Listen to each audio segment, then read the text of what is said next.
Hi friends, welcome back to my YouTube channel Nirosha's kitchen. ఈరోజు మనం ఈ వీడియోలో కమ్మని రుచితో సింపుల్గా చేసుకునే ఎగ్ ఫ్రైని చూపించబోతున్నాను. ఎక్కువ మసాలాలు వాడకుండా తక్కువ టైంలోనే రుచిగా ఇలా చేసుకొని తింటే కడుపు నిండా తిన్నట్టు ఉంటుంది. చాలా చాలా రుచిగా ఉంటుంది. మీరు ఈ ఎగ్ ఫ్రైని ఎన్నో విధాలుగా చేసి ఉంటారు లేదా చూసుంటారు. ఈ ఎగ్ ఫ్రై అల్టిమేట్ టేస్ట్ అన్నమాట. చూస్తుంటే నోరూరుతుంది కదా. సో ఖచ్చితంగా ట్రై చేయండి. మరి లేట్ చేయకుండా సింపుల్గా అండ్ టేస్టీగా ఈ ఎగ్ ఫ్రైని ఎలా చేయాలో ఈ వీడియోలో చూసేయండి.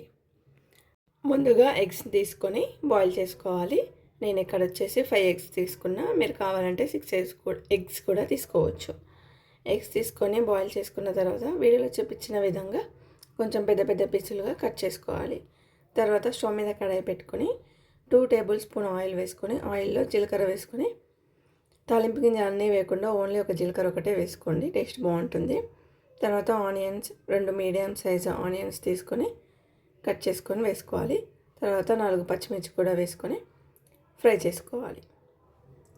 ఆనియన్స్ అనేవి కొంచెం బ్రౌన్ కలర్ వచ్చేదాకా ఫ్రై చేసుకోవాలి. మనము ఏమీ ఎక్కువగా మసాలాలు వాడట్లే కాబట్టి 5-6 ఎల్లిపాయలు తీసుకొని దంచి ఆయిల్లో వేసుకొని కొద్దిగా ఫ్రై చేసుకోండి, టేస్ట్ సూపర్ ఉంటుంది. తర్వాత కొద్దిగా ఆనియన్ ఫ్రై అయిన తర్వాత అల్లం పసుపు వేసుకొని అల్లం పచ్చివాసన పోయేదాకా ఫ్రై చేసుకోవాలి. ఇవన్నీ ఫ్రై అయిన తర్వాత 2 టేబుల్ స్పూన్ కారం, 1 టీ స్పూన్ ఉప్పు వేసుకొని కలుపుకోవాలి. ఒక 2 మినిట్స్ కలుపుకున్న తర్వాత మనం ముందుగా బాయిల్ చేసుకొని కట్ చేసుకున్న ఎగ్స్ని వేసుకుందాం. వైట్ వేసుకోవాలి, నీలం లాస్ట్లో వేసుకుందాం.